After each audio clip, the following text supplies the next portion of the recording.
Good morning. आज हमारा chapter है फर्स्ट। चैप्टर फर्स्ट क्या नाम है? Matter in hour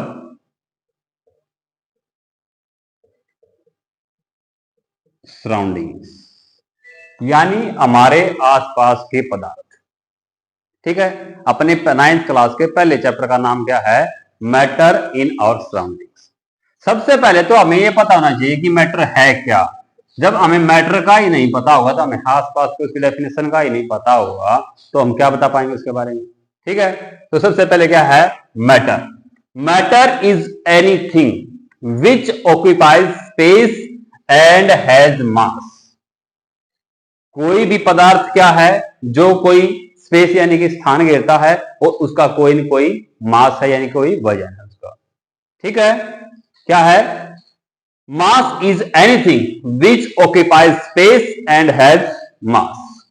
okay, next, भाई हमारे आसपास में इसने बताया कि जो है ना, कोई भी चीज है वो स्पेस भी घेरती है, उसका मास है। जैसे कि चेयर है, ठीक है, ब्रिक्स, ईंट भी है हमारे आसपास, तो पेन भी है सर, मेज भी है, ठीक है, कुछ खाने की वस्तु भी। ऐसी बहुत सारी चीजें हैं जो हमारे आसपास में स्थान भी घेरती हैं और उनका कुछ न कुछ मास भी है। ठीक है, तो सर ये तो अलग अलग प्रकार की होंगी, तो हम उनको कैसे डिस्ट्रीब्यूट कर सकते हैं? तो क्लासिफिकेशन ऑफ मैटर। अब हम क्या करेंगे? उन मैटर को अलग अलग करेंगे। ठीक है, early Indian philosophers classified in the form of 5 basic elements: air, earth, fire, sky and water, called the पंच तत्व। जो हमारे भौतिकी थे, वैज्ञानिक थे, बताते हैं, हमारे बुजुर्ग बताते हैं कि हमारा शरीर 5 तत्वों से मिलकर बना हुआ है। ठीक है, किस किस से मिलकर बना हुआ है? अर्थ से, एयर से, फायर से, स्काई से एंड वाटर से। जो हमारे फिलोसफर थे, इंडियन फिलोसफर, उन्होंने उसको 5 भागों में बांट दिया है। किस किस के अंदर? अर्थ के अंदर, एयर के अंदर, फायर के अंदर, स्काई के अंदर एंड वाटर के अंदर। और ये क्या बोला जाता है? पंच तत्व। क्या बोला जाता है? पंच तत्व। On the basis of the physical state matter is classified as. यदि हम बात करें फिजिकल स्टेट के आधार पर, अगर फिजिकल स्टेट के आधार पर बात करेंगे तो हम उनको 3 भागों में डिवाइड कर सकते हैं। कौन कौन सा? Liquid, solid, liquid and gas. कितने भागों में? 3 भागों में। कौन से? Solid, liquid and gas. यदि हम उसकी केमिकल कंपोजिशन के बारे में बताएं, केमिकल कंपोजिशन का मतलब क्या है? रासायनिक। यदि हम उसके रासायनिक कंपोजिशन के बारे में, कंपोजिशन यानी कि संरचना के आधार पर अगर हम इसके बारे में बात करते हैं, तो matter is classified as pure substance and mixture. तो हम उसको 2 प्रकार से बांट सकते हैं, एक तो प्योर और एक मिक्सचर। प्योर मतलब शुद्ध और मिक्सचर मतलब मिश्रण। ठीक है, तो क्लासिफिकेशन कितने आधार पर हुआ? 2 बेसिस पर हुआ। पहला कौन सा? फिजिकल, और सेकंड क्या हुआ? Chemical composition. क्या हुआ? Chemical composition. ठीक है, 2 आधार पर यदि हम बात करेंगे तो फिजिकल के आधार पर, तो फिजिकल में क्या होगा? Solid, liquid and gas. यदि हम केमिकल कंपोजिशन की बात करते हैं, केमिकल कंपोजिशन में 2 टाइप्स। कौन कौन से? एक तो होगा प्योर, और क्या है? एक मिक्सचर। ठीक है, 2 टाइप में डिवाइड कर सकते हैं। प्योर सब्सटेंस में भी एलिमेंट्स और कंपाउंड। प्योर सब्सटेंस में क्या आ सकते हैं? अभी जो प्योर सब्सटेंस हैं ये वाले, इनको भी आगे अलग अलग क्लासिफाई किया जाएगा। अगर हम प्योर सब्सटेंस की बात करेंगे तो ये 2 प्रकार से हो सकते हैं। एक तो होते हैं एलिमेंट, एक होते हैं कंपाउंड। क्या होते हैं? कंपाउंड। मिक्सचर भी 2 प्रकार के होते हैं, एक होता है होमोजीनियस और एक होता है हेट्रोजीनियस।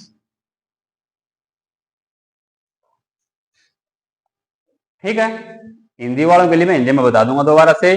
शुरू में हमने बात की थी मैटर इन आवर सराउंडिंग्स, सबसे पहले हमने ये बात की थी। उसका क्या है कि हमारे आसपास के पदार्थ, उनके बारे में जानना है। तो पदार्थ क्या होता है? What do mean by matter? Matter is that thing which occupies space and have मास।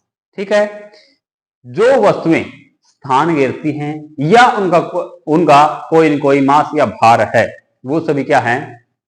पदार्थ हैं। वो क्या है? वो सभी वस्तुएं क्या है? पदार्थ हैं। हम पदार्थ को क्लासिफाई, उसका वर्गीकरण करना है। ठीक है, अलग अलग भागों में बांट सकते हैं। किस आधार पर? दो आधार पर। एक तो फिजिकल का मतलब क्या होता है? भौतिक। ठीक है, भौतिक संरचना के आधार पर। भौतिक का मतलब जो फिजिकली हमें दिखते हैं, ठीक है, उसमें आधार पर। सॉलिड, सॉलिड का मतलब ठोस, लिक्विड द्रव्य, और ये गैस। ठीक है, अगर हम बात करें केमिकल कंपोजिशन की, यानी कि रासायनिक संरचना के आधार पर, तो उसको हम दो भागों में बांट सकते हैं। प्योर यानी कि शुद्ध, और मिक्सचर, मिश्रण। मिश्रण प्योर है, वो दो प्रकार का होता है, एलिमेंट और कंपाउंड, तत्व और यौगिक। एलिमेंट, तत्व और यौगिक, कंपाउंड्स।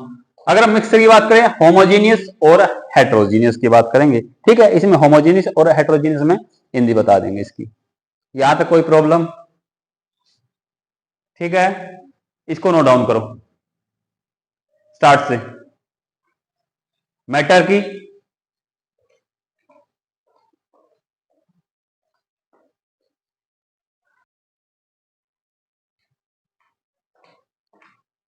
देखो भाई, next physical nature of matter, पदार्थ की भौतिक गुण। ठीक है, matter is made up of particles, पदार्थ पार्टिकल्स, छोटे छोटे कणों से मिलकर बना हुआ है। The particles of matter are very tiny, वो क्या होते हैं? बहुत छोटे होते हैं, बहुत छोटे, यानी कि छोटे छोटे पार्टिकल से मिलकर बना हुआ है मैटर। ठीक है, the particles of the matter have space between them, in particles के बीच में, जिन कणों से मिलकर बना होता है, उनके बीच में स्पेस होता है, जगह, खाली जगह होती है उनके बीच में। क्या होती है? खाली जगह होती है मैटर्स के पार्टिकल्स के बीच में। The particles of matters are continuously moving, वो लगातार लगातार गति में रहते हैं, लगातार गति में रहते हैं, एक जगह स्थिर नहीं है वो पार्टिकल्स हैं। जैसे हमने मान लिया कि मेज है, ठीक है, यह ब्लैक बोर्ड है, ये मैटर से बना हुआ है, इसके अंदर भी पार्टिकल्स हैं, वो स्थिर नहीं है, आपस में मूवमेंट करते रहते हैं। ठीक है, the particles of matter attract each other, एक दूसरे को आकर्षित करते हैं। क्या करते हैं? एक दूसरे को आकर्षित करते हैं, आकर्षित करते हैं। That are the physical nature of matter, ये सभी पदार्थ की भौतिक गुण है। क्या है? भौतिक गुण। पहले वाले की नहीं लिखूं, matter is made up of particles, पदार्थ कणों से मिलकर बना है, कणों से मिलकर बना है। और कौन से कणों से? बहुत छोटे छोटे पार्टिकल्स होते हैं, उनसे मिलकर बना हुआ है। उनके पार्टिकल के बीच में क्या होता है? खाली जगह होती है। The particles of matter are continuously moving, यानी कि वो लगातार गति में रहते हैं, वो कभी भी स्थिर नहीं होते हैं। The particles of matter attract each other, वो एक दूसरे को आकर्षित करते हैं। ठीक है, matter is made up of particles. सबसे पहले पॉइंट की बात करेंगे कि इन्होंने बताया है कि जो मैटर है कोई भी, वो किससे मिलकर बना हुआ है? पार्टिकल से मिलकर बना हुआ है। इसके बारे में बात करेंगे कि हमें कैसा पता चले कि वो पार्टिकल से मिलकर बना हुआ। उसके लिए हम करेंगे एक एक्टिविटी। ठीक है, उस एक्टिविटी में क्या करेंगे? कुछ पानी लेंगे, take some water in beaker and note it level, एक छोटा सा बीकर लेंगे, उसमें थोड़ा सा पानी लेंगे,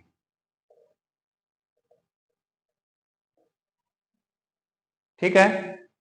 उसके अंदर या तो शुगर या साल्ट देख रखा है, note it level, dissolve some salt और sugar in it with the help of a glass rod. हम उसमें क्या करेंगे, 1 स्पून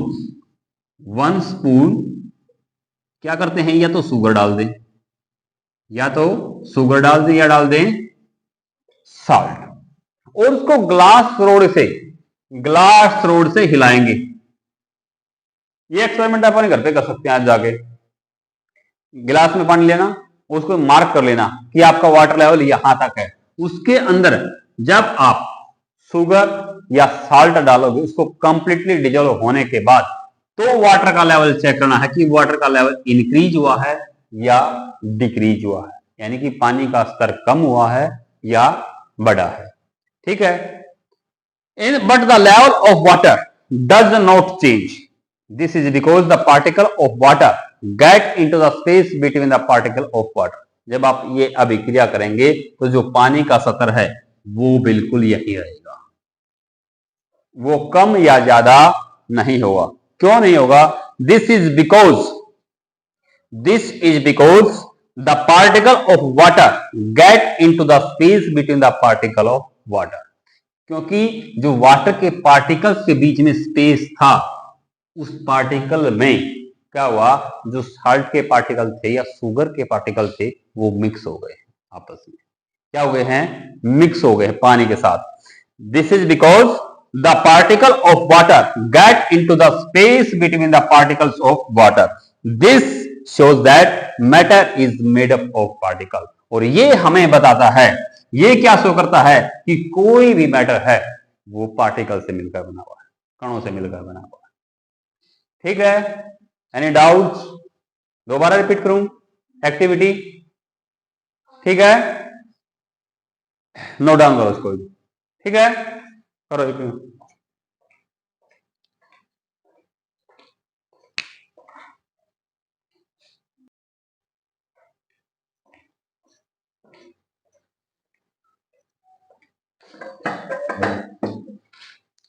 चलो भाई, कल हमने किसके बारे में पढ़ा था, कल का टॉपिक जो लास्ट टर्म करवाई थी, matter made up of particles, ठीक है। Particles have space between them, particles have space between them, tiny particles से बना होता है मैटर, ठीक है। जो पार्टिकल्स हैं वो हमेशा मूवमेंट करते रहते हैं, गति करते रहते हैं, स्थिर नहीं रहते। आज हम बात करते हैं स्टेट ऑफ मैटर, ठीक है। स्टेट ऑफ मैटर, जैसे हमने कल बताया था कि जो मैटर है वो 3 फॉर्म में एग्जिस्ट करता है, सॉलिड के अंदर, लिक्विड के अंदर और गैस के अंदर, ठीक है। सॉलिड, लिक्विड और गैस, जो हम पहले बात पढ़ेंगे, आज बात करेंगे हम सिर्फ सॉलिड के बारे में। किसके बारे में, सॉलिड, हिंदी में भी साथ में लिख देता हूं मैं, ठोस के बारे में। किसके बारे में, ठोस, ठीक है। प्रॉपर्टीज ऑफ सॉलिड्स, यानी कि जो उनके गुण होते हैं, गुणधर्म, ठोस के गुणधर्म। Solids have definite shape and fixed volume, इनका जो शेप है, शेप का मतलब क्या है, आकृति, आकृति, और वॉल्यूम आयतन। अगर कोई हिंदी पढ़ रहा है साथ में तो उसको दिक्कत ना हो। Solids have definite shapes and fixed volume, ठोस के पास जो आकृति है और आयतन है वो फिक्स होता है, ठीक है, वो नहीं कि चेंज नहीं होता है। The space between the particles is minimum, space जो उनके पार्टिकल्स के बीच में स्पेस है, खाली जगह है, वो उनके बीच में मिनिमम यानी कि कम से कम होती है, बिल्कुल कम, कम से कम बोल सकते हैं या बहुत कम बोल सकते हैं। क्या बोल सकते हैं, बहुत कम होती है, ठीक है। The force of attraction between the particles is maximum, जो पार्टिकल्स के बीच में अट्रैक्शन होता है, यानी कि एक दूसरे को आकर्षित करते हैं, ठीक है। जैसे एक दो दोस्तों के बीच में गहरी दोस्ती हो, ठीक है। गहरी दोस्ती का मतलब क्या है कि किसी के बहकावे में ना हो, सिर्फ एक दूसरे के ऊपर विश्वास करें, ठीक है। तो जो अट्रैक्शन है, जैसे मैग्नेट लोहे को अपने तरफ अट्रैक्ट करती है ना, बिल्कुल ज्यादा स्ट्रॉन्ग अट्रैक्शन से एक दूसरे से चिपक जाते हैं। इसी प्रकार जो अट्रैक्शन है उसके पार्टिकल्स के बीच में वो क्या होता है, मैक्सिमम, यानी कि बहुत ज्यादा होता है, सबसे ज्यादा होता है इसमें, बहुत ज्यादा। फोर्स ऑफ अट्रैक्शन यानी कि इसके पार्टिकल्स के बीच में आकर्षण, अट्रैक्शन का मतलब है आकर्षण, क्या है, आकर्षण, वो बहुत ज्यादा होता है। The movement of particle is minimum. Movement का मतलब क्या है, जो गति है, जो इसके पार्टिकल्स, इसके कणों की गति है वो क्या होती है, मिनिमम, यानी कि कम होती है। क्या होती है, कम। ठीक है। They are least compressible. Compressible का मतलब क्या है, यानी कि दबाना, किसी चीज को हम प्रेशराइज करते हैं, दबाते हैं। जैसे कोई रबड़ की बॉल आती है, उसको हम आराम से दबा सकते हैं, ठीक है। या फिर अगर हम सॉलिड की बात की है, जैसे ये मार्कर है, ये मार्कर सॉलिड स्टेट में है, सॉलिड स्टेट के डेफिनेट शेप है इसकी, फिक्स वॉल्यूम है, बढ़ घट नहीं सकता। पार्टिकल्स जो इसके बीच में स्पेस है, कहीं हम कुछ घुसा सकते हैं, नहीं घुसा सकते, बहुत कम है। तो ये कह रहा है कि कंप्रेसिबल, हम इसको कितना दबा सकते हैं, बहुत कम दबा सकते हैं सॉलिड में, ठीक है। या कुछ और चीज है, या मैं पेन ले लेता हूं, ये वाला पेन, ठीक है, इसको कंप्रेस नहीं किया जा सकता। अगर मैं ज्यादा फोर्स लगाऊंगा तो ये टूट जाएगा, ठीक है, नीचे तो नहीं जाएगा। कंप्रेस का मतलब दबाना, ठीक है। तो कंप्रेसिबिलिटी क्या है, कंप्रेसिबिलिटी है बिल्कुल ना के बराबर। लिस्ट का मतलब क्या है, बिल्कुल ना के बराबर, ना के बराबर। There rate of diffusion, rate of diffusion list, यानी कि अगर हम उसको एक दूसरे से डिफ्यूज करें, ऐसे एक सॉलिड ले लिया, एक यहां ले लिया, ये दोनों को इकट्ठा करना है, सॉलिड स्टेट में ही डिफ्यूज होगा, नहीं हो सकता। तो रेट ऑफ डिफ्यूजन क्या है, लिस्ट, बहुत कम, ना के बराबर है। यदि इनका टेम्परेचर बढ़ा के इनको लिक्विड स्टेट कहना है, तब डिफ्यूजन तो हो सकता है, ठीक है। अगर आप ऐसा चाहो कि एक कुर्सी को और एक मेज को एक करना है तो कर सकते हो, डिफ्यूजन नहीं हो पाएगा ना, अलग अलग ही रहेंगी। उसके ऊपर रख दोगे आप, ऐसा हो सकता है, या चेयर के ऊपर मेज रखोगे तो चेयर टूट जाएगी, ठीक है। तो आपस के अंदर जो डिफ्यूजन है वो भी एटलीस्ट ना के बराबर रहेगा, ओके।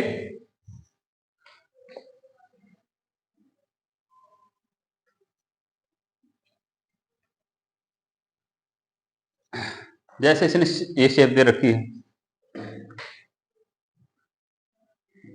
अब बात करते हैं हम लिक्विड्स की। ये सारी किसके बारे में पढ़ी थी हमने, सॉलिड के बारे में। बात करते हैं लिक्विड की।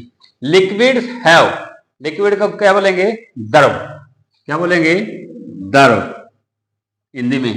Liquids have definite shape but fixed volume. Indefinite shape है या डेफिनेट, नो डेफिनेट शेप। ये बोलता है कि जो लिक्विड है उसकी कोई शेप नहीं होती है। कैसे नहीं होती है कोई शेप, जैसे कि मैं बात करता हूं, हमारे पास ये पानी ही है, वाटर है ना, ठीक है। अब ये गिलास में है तो किसकी शेप आ गई, गिलास की। अगर मैं इसे चम्मच में निकालूं यदि, तो चम्मच की शेप में आ गया। तो शेप तो क्या हुआ, नो डेफिनेट, कोई शेप नहीं है। जिस चीज में डालोगे उसी की आकृति ले लेगा, ठीक है, जिसमें भी डालोगे उसमें ले लेगा। लेकिन जो इसका वॉल्यूम है, अगर हम गिलास के हिसाब से इसका वॉल्यूम निकालेंगे तो आ जाएगा।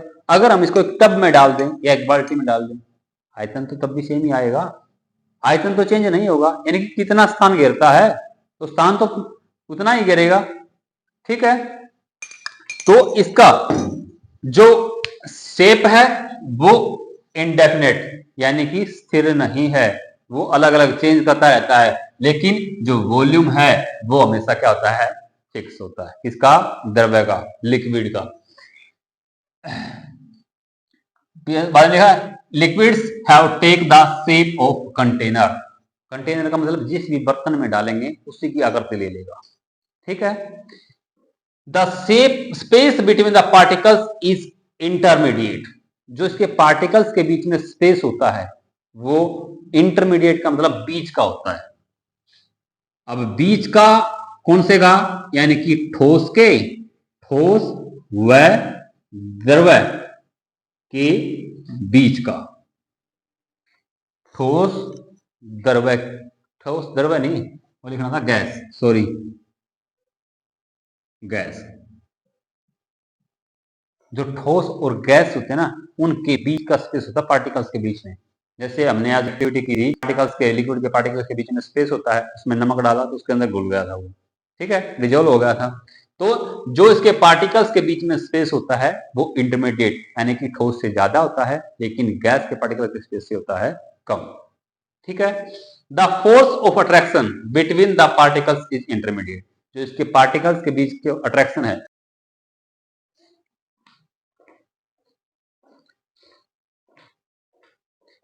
Good morning everyone, I am Deepak Vas and today's our topic is the properties of gases. Okay, इससे पहले वीडियोज में हम properties of solid, properties of liquid कर चुके हैं। तो आज क्या करेंगे, प्रॉपर्टीज ऑफ गैसेस यानी कि गैस के गुणधर्म, गैस के गुणधर्म। Gases have no definite shape और fix volume. Gases occupy the whole space of the container. जो गैस होती है ना तो उनका डेफिनेट शेप होती है और ना ही फिक्स वॉल्यूम होता है। क्यों नहीं होता है? डेफिनेट शेप की बात करें अगर हम, यदि हम किसी भी चीज में डालें, उसी भी कोई भी कंटेनर है, कोई भी बर्तन है, उसमें डालेंगे तो उसका फुल वॉल्यूम, उसका फुल वॉल्यूम वो ऑक्यूपाई करेगी। कोई भी गैस किसी भी कंटेनर में डालेंगे, जैसे यहाँ कमरे में छोड़ेंगे तो वो भी फुल कंटेनर हो जाएगा। अब आप बोलेंगे कि सर हमारे घर में ना तो सिलेंडर में आती है, तो सिलेंडर के आकार की होनी चाहिए, लेकिन अगर उसको सिलेंडर से बाहर निकालेंगे, अगर वो रूम में खोलेंगे तो रूम की वॉल्यूम ऑक्यूपाई कर लेगी, पूरे रूम में फैल जाएगी, ठीक है। अगर हम बाहर खोलेंगे तो पूरे एटमोस्फेयर में फैल जाएगी। तो उसकी कोई भी फिक्स शेप नहीं है, फिक्स वॉल्यूम नहीं है, क्योंकि जिस भी कंटेनर में जाएगी उसका पूरा वॉल्यूम ऑक्यूपाई कर लेगी। Gases occupy the whole space of the container. जितना भी स्पेस कंटेनर के अंदर मौजूद है उस सब को वो घेर लेगी, यानी कि सारे के अंदर फैल जाएगी।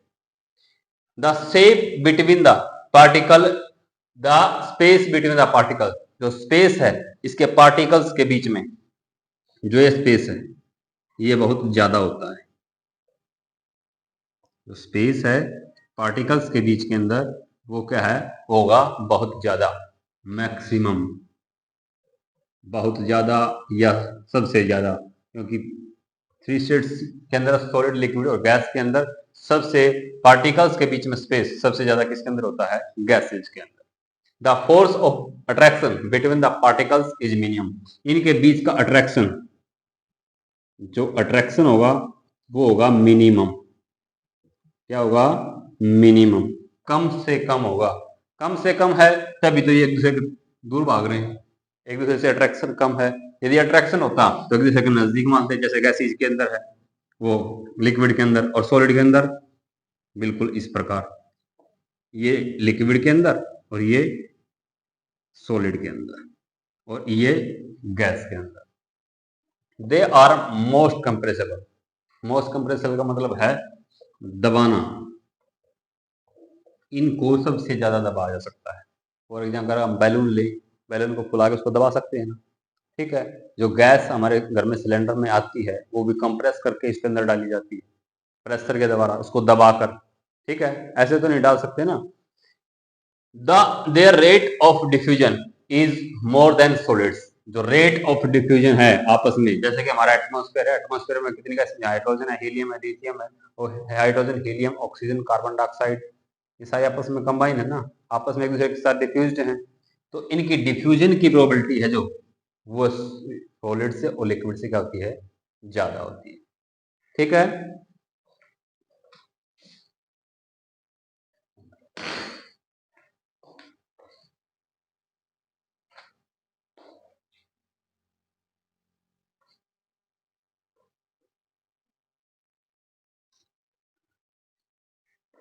सॉलिड के अंदर अगर पार्टिकल्स की बात करें तो इस प्रकार के देखें, अगर लिक्विड के अंदर देखें तो इस प्रकार के पार्टिकल्स के बीच में स्पेस, और गैस की बात करेंगे तो इतना स्पेस मिलेगा। तो सबसे ज्यादा स्पेस किस में है? गैस में, उससे कम लिक्विड में, और उससे कम सॉलिड में। किसी भी सॉलिड की बात कर लें, यदि कोई प्लेट वगैरह अपने पास, यदि इसमें पार्टिकल की संख्या दिखेंगे तो इस प्रकार दिखेंगे, ठीक है। अगर लिक्विड के अंदर चेक करेंगे तो इस प्रकार के दिखेंगे, अगर हम गैस के अंदर चेक करेंगे तो इस प्रकार के। गैस एक दूसरे से बहुत ज्यादा दूर, लिक्विड पास पास में, और सॉलिड के अंदर बिल्कुल स्टे हुए, एक दूसरे के बिल्कुल नजदीक, ठीक है।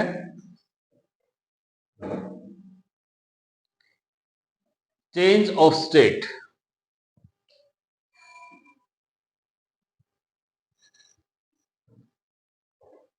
यानी कि हम स्टेट को चेंज कैसे करते हैं। सॉलिड है तो उसको लिक्विड में चेंज करना, लिक्विड है तो उसको गैस में चेंज करना, ठीक है। यानी कि एक स्टेट से दूसरी स्टेट में चेंज करना, वो चेंज ऑफ स्टेट कहलाता है, ठीक है। When a solid is heated, when a solid is heated change into liquid, then a liquid is formed, it's change, या फिर हम लिक्विड को गैस में चेंज करें या सॉलिड को किस में चेंज करें, लिक्विड में चेंज करें, ये सारी चेंज ऑफ स्टेट होंगी। When a gas is cooled it's change to liquid, या किसी गैस को हम कूल करके, जैसे हमारे एटमॉस्फेयर में वाटर वेपर्स प्रेजेंट हैं, उनको हम कंडेंस करें। फॉर एग्जांपल, अभी हम घर पे कोई मेहमान वगैरह आता है तो कोल्ड ड्रिंक लेके आते हैं, ठीक है, या ठंडा पानी, वो नींबू पानी बनाते हैं, तो जब हम उसमें डालते हैं ना, तो जो हमारा गिलास होता है, गिलास के चारों तरफ वाटर ड्रॉपलेट्स आ जाते हैं, ना।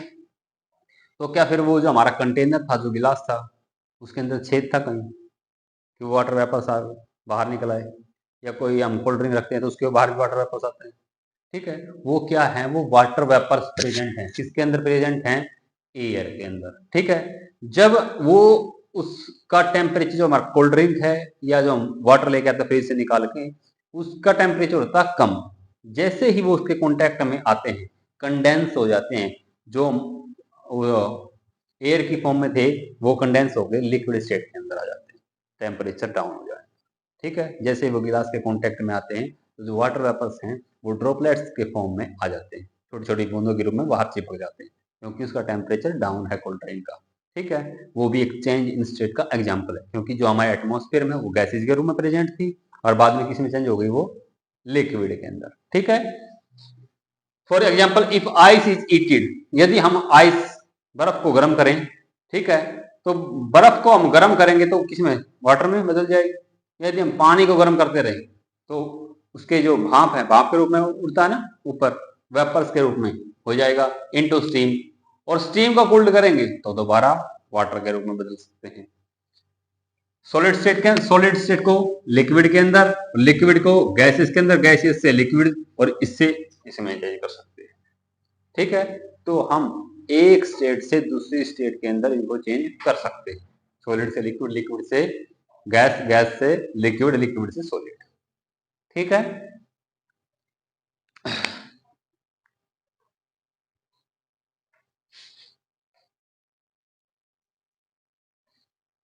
यदि हम बात करें आइस की, the particle of close together the can not move about, यदि अगर आप बर्फ के पार्टिकल देखें तो बहुत नजदीक नजदीक, जब हम बर्फ को गर्म कर देते हैं तो पानी के पार्टिकल्स एक दूसरे से दूर हो जाते हैं, इनके बीच में स्पेस बढ़ जाएगा। अगर यहां से हम वाटर वेपर बनाएंगे, द पार्टिकल्स अपार apart and move quickly randomly, एक दूसरे से दूर भागेंगे। इसमें क्या करेंगे, आइस है, मेल्ट होगी, मेल्ट होने के बाद लिक्विड स्टेट के अंदर आएगी, और यहाँ जो लिक्विड स्टेट के अंदर आ जाएगी, अगर हम इसको बॉईल करेंगे तो स्टीम के रूप में जाएगी, ठीक है ना।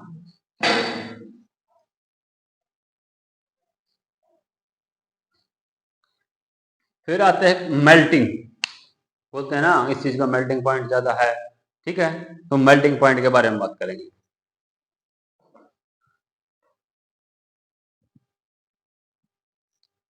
When a solid is heated, the particles begin to vibrate with greater speed and begin to move freely. जैसे ही हमारे पास कोई पार्टिकल होता है, सॉलिड है, जब हम उसको गर्म करते हैं, ठीक है, तो उसके पार्टिकल्स पास पास में होते हैं, बिल्कुल सटे हुए, ऐसे। जब हम उनको हीट देते हैं ना, जब हम इनको हीट प्रोवाइड करते हैं तो ये वाइब्रेट होना स्टार्ट हो जाते हैं, ठीक है। वाइब्रेट होना स्टार्ट होंगे तो तेजी से मूवमेंट करेंगे, मूवमेंट तो हर समय करते हैं, लेकिन तेजी से जैसे ही इसका टेम्परेचर बढ़ाएंगे तो तेजी से गर्म कर लेंगे, वाइब्रेशन हो लगेगी और फ्रीली मूवमेंट करने लगे, एक साइड से कोई साइड जाएगा कोई साइड जाएगा, ठीक है। Then particular temperature the solid melt the change into liquid, लेकिन एक समय ऐसा आएगा जब इसका टेम्परेचर इतना हो जाएगा कि ये लिक्विड के अंदर चेंज हो जाएंगे, यानी कि एक दूसरे से अपार्ट हो जाएंगे, ठीक है। और जिस टेम्परेचर पर ये लिक्विड स्टेट के अंदर चेंज होगा उसी को हम बोलेंगे मेल्टिंग पॉइंट। क्या बोलेंगे? मेल्टिंग पॉइंट, ठीक है, ठीक है sir. The temperature at which A solid melt is called its melting point. वह टेम्परेचर जिस पर कोई सॉलिड मेल्ट हो जाता है, पिघल जाता है, that is called melting point.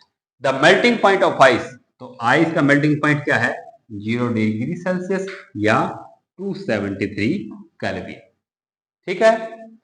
एक आती है लेटेंट हीट, यानी कि छुपी हुई उष्मा। लेटेंट हीट का मतलब छिपी, दिखती नहीं वो। The amount of heat energy required to change 1 kilogram solid into liquid at atmosphere pressure at its melting point, मतलब जब तक वो मेल्ट नहीं होती, हमने बर्फ गर्म करी, ठीक है। ऐसा तो नहीं होगा कि एकदम से 100 डिग्री टेम्परेचर हो जाए या 0 डिग्री टेम्परेचर हो जाएगा जब हम बर्फ लेके आए, ठीक है। उसका टेम्परेचर धीरे धीरे बढ़ेगा। वहां मेल्टिंग पॉइंट तक पहुंचने तक जो हीट वो एब्जॉर्ब कर रहा अपने अंदर, ठीक है, वो क्या कहलाएगी? लेटेंट हीट, ठीक है। ये लिखा था amount of heat energy required to change, वह अमाउंट ऑफ हीट जो 1 किलोग्राम सॉलिड को लिक्विड में चेंज करने के लिए एटमॉस्फेयर प्रेशर पर मेल्टिंग पॉइंट तक एट इट्स मेल्टिंग पॉइंट तक पहुंचने तक is called latent heat of fusion, ठीक है। ऐसा तो नहीं कि हम आग जलाएंगे और एकदम से 100 डिग्री से टेम्परेचर हो जाएगा या 0 डिग्री हो जाएगा और बर्फ एकदम से पिघल जाती है। एकदम से जो नहीं पिघलती, एकदम से जब पानी गर्म करते हैं तो एकदम से तो भाप के रूप में नहीं उठता, थोड़ा थोड़ा उड़ता रहता है ना, वेपर्स के रूप में। ऐसा तो नहीं कि हमने आग जलाई और सारा पानी उड़ गया, ऐसा नहीं होता ना। तो उस मेल्टिंग पॉइंट तक पहुंचने तक जो हीट एब्जॉर्ब की जाती है उसको बोलते हैं हम लेटेंट हीट। क्या बोलते हैं? लेटेंट हीट, ठीक है।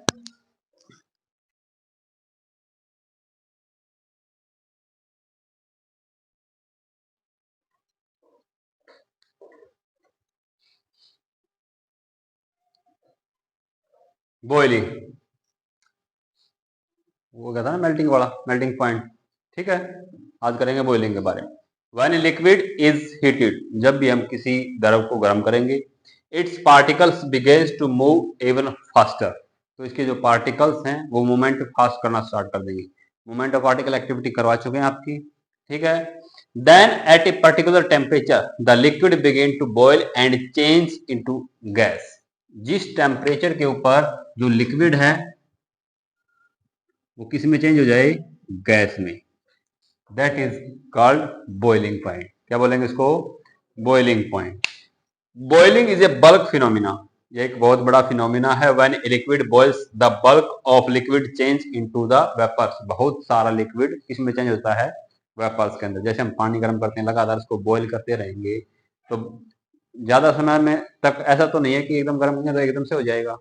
जैसे हमने लेटेंट हीट ऑफ फ्यूजन की थी उसमें मेल्टिंग वाले में, ठीक है। इसी प्रकार से में करेंगे लेटेंट हीट ऑफ वेपोराइजेशन, यानी कि जहां जब तक जो वाटर मॉलिक्यूल्स हैं या अदर लिक्विड्स हैं जब वो वेपर्स तक नहीं पहुंचते, वहां तक जो एनर्जी कंज्यूम करते हैं उसको क्या बोलते हैं? Latent heat. अब आप पानी गर्म करो, जब उसमें से स्टीम्स भाप निकलने स्टार्ट हो जाती है, ऐसा तो नहीं है कि एक टेम्परेचर आता 5 मिनट में गर्म कर दिया आपने, 5 मिनट में पूरा का पूरा पानी वापस के रूप में चेंज हो गया, नहीं होता है ना। कुछ टाइम के बाद होता है।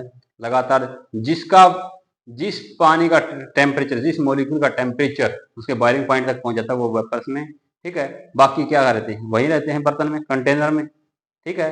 तो जो वो एनर्जी कंज्यूम करते रहते हैं उसको बोलते हैं latent heat. The temperature at which the liquid starts boiling, ऐसा टेम्परेचर जहां पर कोई भी लिक्विड बॉयल होना स्टार्ट हो जाता है एंड इट्स बॉइलिंग पॉइंट, जहां पर वो वेपर्स के रूप में चेंज हो जाए उसको क्या बोलेंगे? Boiling point. जब भी कोई लिक्विड को हम गर्म करते हैं और उसके मॉलिक्यूल्स या पार्टिकल्स क्या करते हैं, वेपर्स में चेंज होना स्टार्ट हो जाते हैं, वो क्या कहलाता है, उसका बॉइलिंग पॉइंट। फॉर एग्जांपल जैसे पानी का कितना है 100 डिग्री सेल्सियस, कितना है 100 degree Celsius. The boiling point of water is 100 degree Celsius या 373 केल्विन। ठीक है, 0 डिग्री सेल्सियस में कितने होते हैं, 273 केल्विन होते हैं।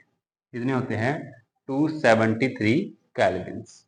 ठीक है, हम बात करें latent heat of vaporisation, the amount of heat energy required to change 1 kilogram of liquid into gas. जब भी हम किसी लिक्विड को लेते हैं, यानी कि एक लिक्विड की मात्रा ले लो 1 किलोग्राम, और उसको हमने किस में चेंज करना है, वेपर्स के रूप में। और प्रेशर क्या होना चाहिए, एटमोस्फेरिक, जो हमारे एटमोस्फेयर में प्रेशर प्रेजेंट है उससे ज्यादा प्रेशर नहीं लगाना है। ठीक है, its boiling point is called latent heat of vaporisation. तो इसको क्या बोलेंगे, लेटेंट हीट ऑफ वेपराइजेशन। कुछ पूछना इसमें से? ठीक है,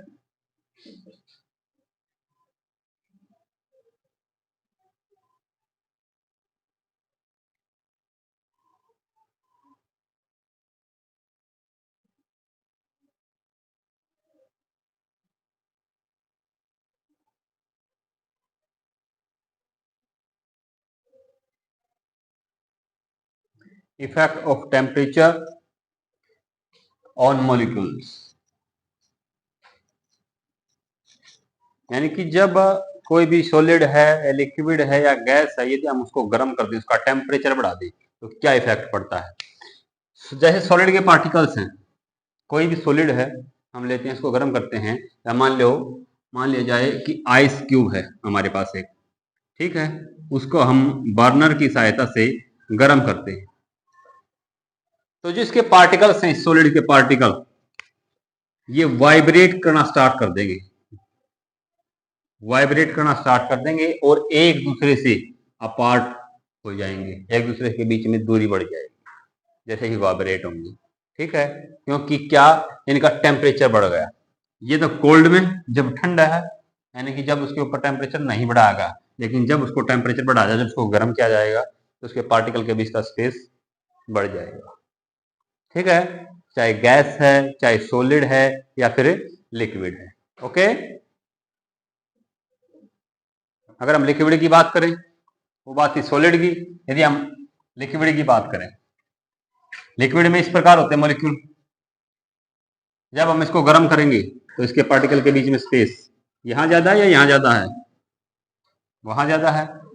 जब भी हम किसी भी लिक्विड को, सॉलिड को या गैस को गर्म करते हैं, तो इसके बीच के पार्टिकल्स की वाइब्रेशन इंक्रीज। ठीक है, तो डिस्टेंस इसका इंटरमोलिकुलर डिस्टेंस इंक्रीज, वो भी इंक्रीज हो जाएगा। ठीक है, बात करें गैस सब्लिमेशन। कल 6 प्रोसेस के बारे में बताया था आपको, लिखवाई थी 6 की 6।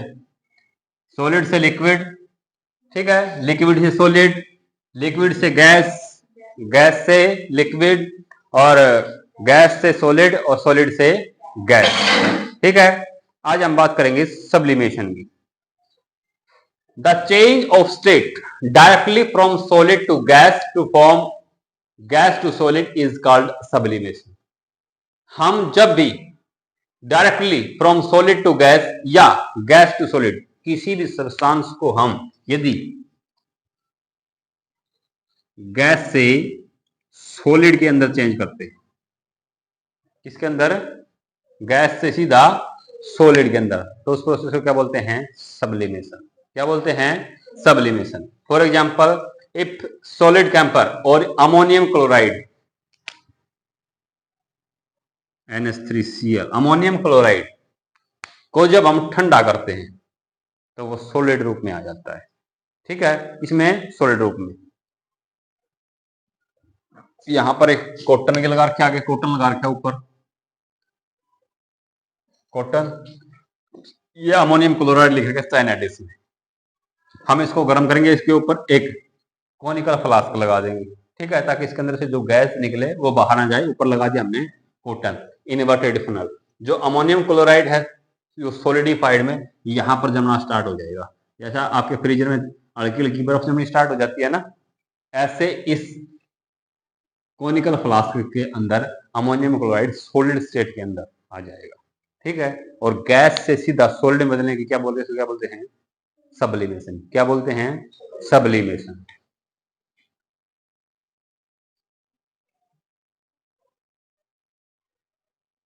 Effect of pressure on gas.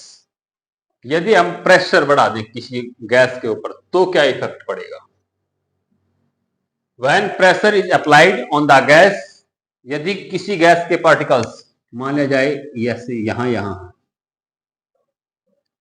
और हम इसके ऊपर प्रेशर अप्लाई करें पिस्टन के द्वारा, तो एज ए रिजल्ट क्या होगा? इसके पार्टिकल्स नजदीक नजदीक आ जाएंगे, बिल्कुल नजदीक आ जाएंगे। When pressure applied on a gas, the particle come closer. जो गैस के पार्टिकल हैं वो एक दूसरे के क्लोज आ जाएंगे and the gas change into the liquid. किस में चेंज हो जाएगी? लिक्विड में। अगर यदि हम गैस को ज्यादा प्रेशराइज करेंगे तो गैस किस में चेंज हो जाएगी? लिक्विड स्टेट के अंदर, ठीक है।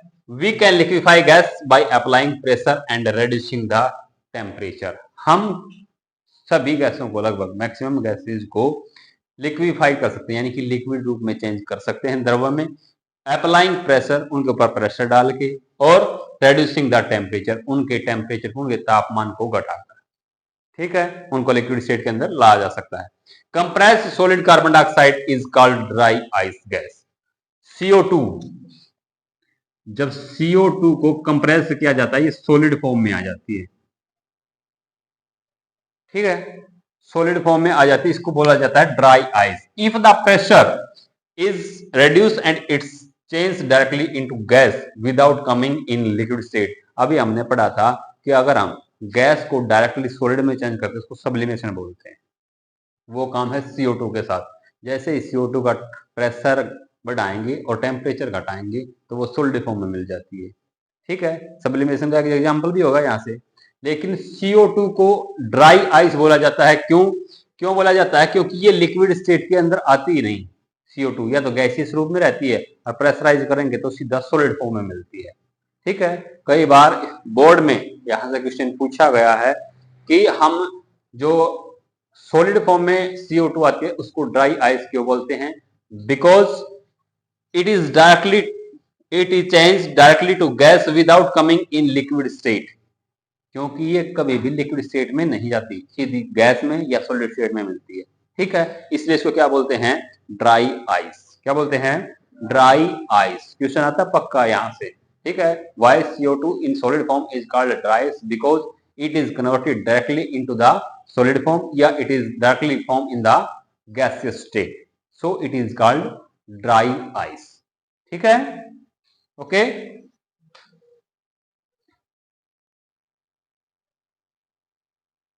इंटर कन्वर्जन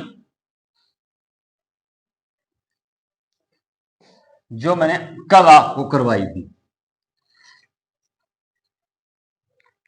सॉलिड से लिक्विड में चेंज करेंगे तो उस प्रोसेस को बोलेंगे क्या? फ्यूजन। क्या बोलेंगे? फ्यूजन। यदि लिक्विड से सॉलिड में बदलेंगे तो क्या बोलेंगे? सॉलिडिफिकेशन। क्या बोलेंगे? सॉलिडिफिकेशन। यदि सॉलिड से सीधा गैस के अंदर तो सब्लिमेशन, या गैस से सीधा सॉलिड के अंदर तो भी सब्लिमेशन, ठीक है। यदि गैस से लिक्विड में चेंज करेंगे तो क्या होगा? कंडेंसेशन। क्या होगा? कंडेंसेशन। यदि लिक्विड से गैस के अंदर तो वेपोराइजेशन। क्या? वेपोराइजेशन, ठीक है। कितनी प्रोसेस हुई? 6। ये तो एक ही है लगभग, सब्लिमेशन दोनों में। इसका अलग नाम भी लिखवाया था मैंने, 2, 2 4 और 1 5। कितनी प्रोसेस होगी? 5 प्रोसेस, ठीक है। रखेंगे याद। आपसे पेपर में एग्जांपल पूछा जा सकता है, if we convert liquid into solid this process is called, तो उसको क्या बोलेंगे? सॉलिडिफिकेशन बोलेंगे। या ऐसा पूछा जा सकता है, यदि हम सॉलिड से गैस में चेंज करेंगे तो what is the name of process? Sublimation. If we change gas into liquid that condensation, if we change liquid into gas, it vaporization, it called vaporization. Okay,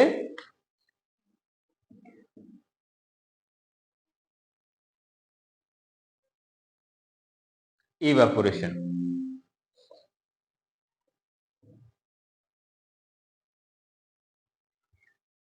the change of a liquid into vapour. Evaporation क्या है कि कोई भी liquid state में है हमारे पास और उसको वेपर्स के रूप में चेंज करना है। ठीक है, the change of a liquid into vapours at any temperature below its boiling point is called evaporation. क्या कह रहा है कि किसी भी लिक्विड को वेपर में बदलना है एनी टेम्परेचर, लेकिन बिलो इट्स बॉइलिंग पॉइंट, लेकिन उसके बॉइलिंग पॉइंट से कम होना चाहिए, तो वो क्या कहलाएगा, इवेपोरेशन। जैसे कि अभी समाज के अंदर जब हम कपड़े सुखाते हैं बाहर, ठीक है, कपड़े गीले सुखाते हैं तो ऐसा तो नहीं है कि बॉइलिंग पॉइंट 100 डिग्री सेल्सियस हो जाता है तो कपड़ों के अंदर से पानी निकल जाता है, वो इवेपोरेशन होता है ना। इवेपोरेशन का मतलब क्या है, बॉइलिंग पॉइंट से कम होकर वेपर्स के रूप में चेंज हो जाता है। यदि बॉइलिंग पॉइंट पे जाएगा तो क्या होगा, उसका बॉइलिंग पॉइंट हो जाएगा। ठीक है, इवेपोरेशन क्या कहता है, एट एनी टेम्परेचर, किसी भी लिक्विड को वेपर की फॉर्म में चेंज करना, लेकिन eight any temperature below its boiling point, उसके बॉइलिंग पॉइंट से कम। जब तक उसको एनर्जी दे गर्म कर रहे थे ना, तब जाके वो वेपर्स में जा रहा था। अब यहाँ क्या होगा कि वो एट एनी टेम्परेचर, किसी टेम्परेचर पर उसके वेपर्स बन जाएंगे उसके बॉइलिंग पॉइंट से कम। उस प्रोसेस को क्या बोलेंगे, इवेपोरेशन। क्या बोलेंगे, evaporation. Evaporation is the surface phenomena. ये एक सरफेस फिनोमिना मतलब क्या है, एक तो एब्जॉर्बेट होता है, एब्जॉर्बेट, एक होता है एब्जॉर्बेंट, एक सरफेस होता है किसी भी चीज का सरफेस, यानी कि इवेपोरेशन होगा किसी सरफेस से होगा, कोई नहीं कोई उसका आधार होगा, और उस सरफेस से जो लिक्विड है वो एनर्जी कहां से लेगा, इस सरफेस से लेगा। कहां से लेगा, सरफेस से, किसी भी सरफेस से। जैसे कपड़े गीले होते हैं, ठीक है, तो एनर्जी कहां से लेता है, कपड़े के सरफेस से। या फिर जैसे हम कूलर की बात करते हैं, गर्मी में कूलर ठंडी हवा देता है, जैसे उसके ऊपर पानी गिरता है तो वहां से पानी गिरने के बाद जो हवा निकलती है ना, तो वहां से वो हीट लेके और इवेपोरेट हो जाता है। पानी बाहर निकले कैसे खत्म हो जाता है, कूलर से हो जाता है ना खत्म। हर रोज पानी डालते हैं कूलर में तो हर रोज खत्म हो जाता है ना, जैसे चलेगा। ठीक है, तो वो क्या होगा, जैसे चलता है तो उसके एयर से क्या ले लेता है, एनर्जी कंज्यूम कर लेता है, और वहां से वापस के रूप में। फॉर एग्जाम्पल, या फिर आप ऐसा करो, पेट्रोल की कुछ बूंदे अपनी हथेली के ऊपर डाल दो, थोड़ी देर के बाद वो चला जाएगा और आपको ठंडक महसूस होगी। उसने क्या किया, पेट्रोल ने आपकी हथेली से, आपकी पाम से एनर्जी एब्जॉर्ब की और वहां से वेपर के रूप में निकल गया। ठीक है, अब एनर्जी आपके हाथ से ली तो आपका टेम्परेचर कम होगा आपके शरीर का, तो आपको ठंडा महसूस होगा। ठीक है, फैक्टर्स अफेक्टिंग इवेपोरेशन। इवेपोरेट को कौन कौन अफेक्ट करता है, the rate of evaporation depend upon the surface area, temperature, humidity and wind speed. एक तो सरफेस एरिया के ऊपर डिपेंड करेगा, एक टेम्परेचर के ऊपर डिपेंड करती है, एक ह्यूमिडिटी यानी कि आर्द्रता कितनी है, एंड विंड स्पीड। इन तीनों के बताता हूं मैं। सरफेस एरिया का बता देता हूं मैं इसका एग्जांपल। ऐसा करो, एक गिलास, अभी समर्स के अंदर एक गिलास के अंदर पानी रख दो, ठीक है, छत के ऊपर, और एक क्या करो, एक बड़ी सी प्लेट के अंदर पानी रख दो, और 10 दिन के बाद ऑब्जर्व करो किसके अंदर पानी ज्यादा इवेपोरेट होगा। किसके अंदर ज्यादा होगा, प्लेट के अंदर या गिलास के अंदर, प्लेट के अंदर, क्योंकि उसका सरफेस एरिया बढ़ गया है। ठीक है, सरफेस एरिया बढ़ेगा तो क्या होगा, उसका इवेपोरेशन रेट है वो बढ़ जाती है, और वो सरफेस एरिया है जो गिलास का सरफेस एरिया हो जाता है कम। तो यहाँ ऊपर के जो पार्टिकल सिर्फ वही इवेपोरेट होगा, और इसमें प्लेट में क्या होता है, ये सरफेस एरिया जो जो कॉन्टेक्ट में आएगा एयर के वो इवेपोरेट होता रहेगा। ठीक है, ये था सरफेस एरिया का एग्जांपल। अगर मैं बात करूं टेम्परेचर की, अब हमने बात की कि हम कपड़े सुखाते हैं सर गर्मियों में, ठीक है, अब एक तो धूप खिली हुई है, हम उसमें कपड़े डाल दें, एक बादल छाए हुए हैं, कभी धूप कभी बादल आ जाते हैं, छाया आ जाती है, तो बादल या छाया में कपड़े जल्दी सूखेंगे या धूप में, धूप में। धूप में क्या होगा, धूप में जाने से टेम्परेचर बढ़ जाता है, बढ़ जाता है ना। ठीक है। यदि आप भी वहां बैठ के देखोगे तो आपका जो शरीर है वो गर्म हो जाएगा धूप में। यदि छाया है तो टेम्परेचर नॉर्मल रहेगा। ठीक है, तो वो बात करते हैं टेम्परेचर। ह्यूमिडिटी, आर्द्रता। बारिश हुए 1 महीना हो गया, हवा चल रही है तेज, उसमें कपड़े सूख जाएंगे। एक बारिश हुई है अभी अभी जस्ट 1 घंटा पहले, और फिर हम कपड़े सुखाएं तो कपड़े जल्दी कब सूखेंगे? 1 घंटा पहले बारिश है तब सुखाते तो सूख जाएंगे। एक महीने से बारिश ही नहीं है, दिन को सूखा चल रहा है और हवा चल रही है, तो कौन से नहीं सूखेंगे? जो आज बारिश उसमें जल्दी सूखेंगे। आज वाले में नहीं सूखेंगे क्योंकि आज बारिश हुई तो हवा में नमी है। हवा में नमी होने की वजह से कपड़े जल्दी नहीं सूखेंगे, और जब खिली हुई धूप है तो उसके अंदर कपड़े जल्दी सूखेंगे। ठीक है। ह्यूमिडिटी का मतलब आर्द्रता, आपकी जो वायु है उसमें नमी कितनी है। वाइंड स्पीड, अब एक हल्की हल्की हवा चल रही है और एक बहुत तेज स्पीड से चल रही है, तो जो वाइंड की स्पीड है उसके ऊपर भी है। अगर तेज हवा चल रही है तो जल्दी कपड़े सूखते हैं। ठीक है। Increase the surface area, increase the rate of evaporation. यदि सरफेस एरिया बढ़ जाएगा तो इवेपोरेशन की रेट है वो भी बढ़ जाएगी। Increase in temperature, increase the rate of. यदि टेम्परेचर बढ़ेगा, यदि हम तापमान बढ़ा देंगे तो भी इवेपोरेशन की रेट बढ़ जाएगी। Increase in humidity, decrease the rate of. Increase in humidity यानी कि आर्द्रता, यानी कि हवा में नमी बढ़ेगी तो क्या हुआ? रेट ऑफ इवेपोरेशन कम हो जाएगा। ठीक है।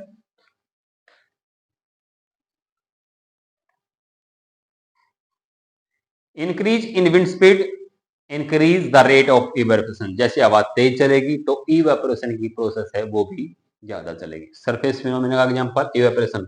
यहाँ सरफेस एरिया कितना है? बहुत ज्यादा है, तो यहाँ से वेपर्स के रूप में ज्यादा मॉलिक्यूल्स निकलेंगे। यहाँ सरफेस एरिया कम है तो यहाँ पर मॉलिक्यूल्स कम इवेपोरेट होंगे। ठीक है, तो सरफेस एरिया बढ़ेगा तो इवेपोरेशन रेट भी बढ़ेगा। ठीक है।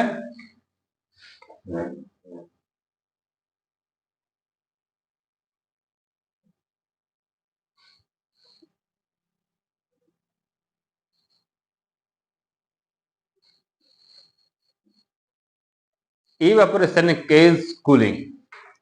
इवेपोरेशन से हमें ठंडक कैसे महसूस होती है? अभी बताया था, पेट्रोल का एग्जांपल बताया था, कूलर का बताया था। व्हेन ए लिक्विड इवेपोरेट, जब भी कोई द्रव इवेपोरेट होता है, the particles of liquid absorb heat, वो क्या करते हैं? हीट को एब्जॉर्ब करते हैं, एनर्जी को, फ्रॉम द सराउंडिंग्स, आसपास से। कहां से? जो आसपास की वस्तुएं हैं उनसे। And evaporate so the surroundings becomes cold.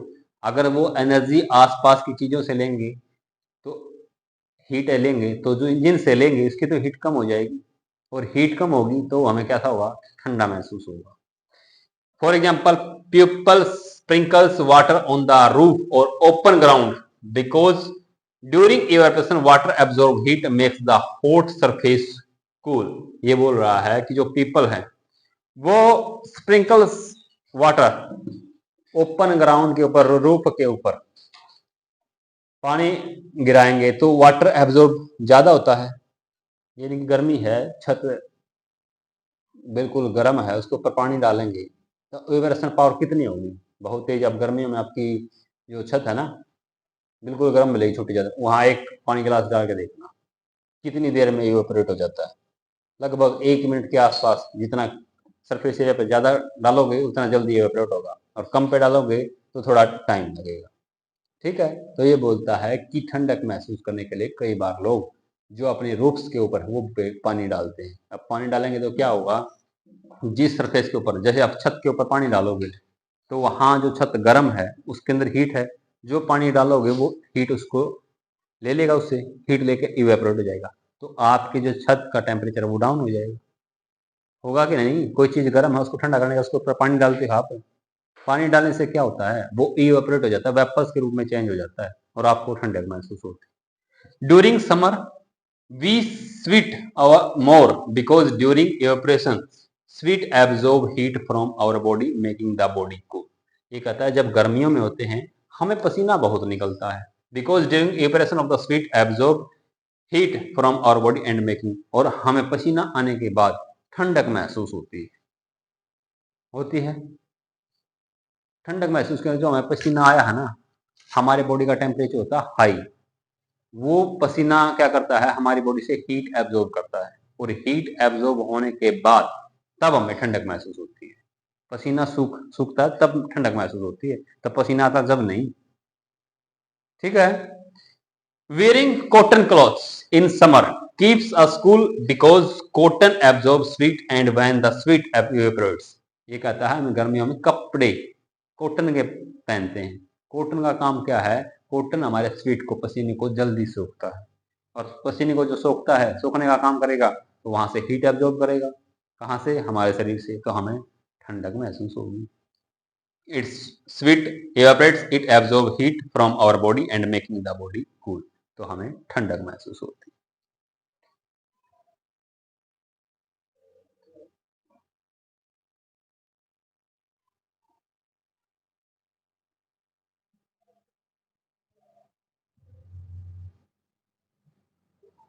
Desert cooler, पानी नीचे होता है कूलर के अंदर, ऐसे ही होता होगा। यहाँ पे वो पंखड़ी लगी होती है जो हवा निकालती है, यहाँ पर वो फिल्टर, वो आपके घास फूस होता है जो, जहाँ पानी चलता है, तो यहाँ से जब एयर ब्लोइंग आती है, यहाँ से गर्म हवा चल रही, बाहर तो बिल्कुल गर्म है, ठीक है, यहाँ पानी चलेगा तो ये इसके अंदर से होके जाएंगे, जो इसको एवापोरेट करेगा।